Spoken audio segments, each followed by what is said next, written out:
Hi, my name is Mark Drlik. I'm the Director of Program Design. I've been working with StarFish for 10 years now, and my job role is to try to understand how some of the skills at StarFish can best apply to make our customers successful. One of the projects that StarFish Medical worked on was an assay that involved sulfur.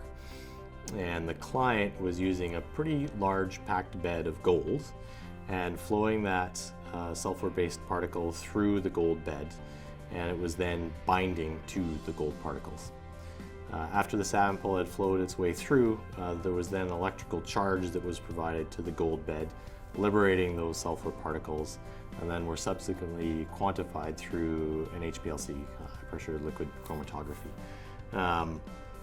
But the sequence was expensive, and it took a long time, and there was actually a lot of problems with the packed bed itself as well. Liberating all the particles at the same time was a bit challenging. So StarFish took on that problem.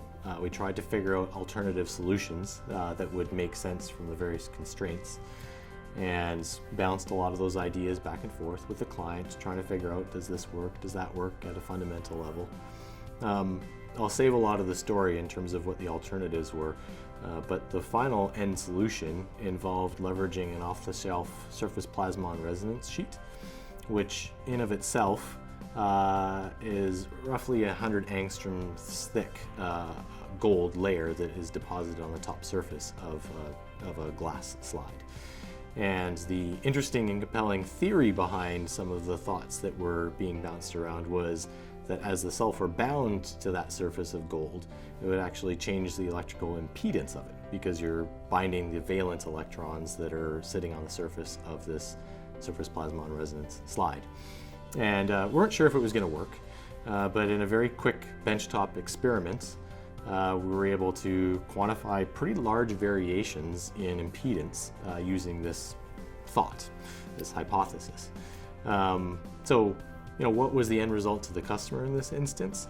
A lot of the required equipment for high pressure liquid chromatography was completely eliminated, replaced by a simple impedance measurement across the surface of the gold slide.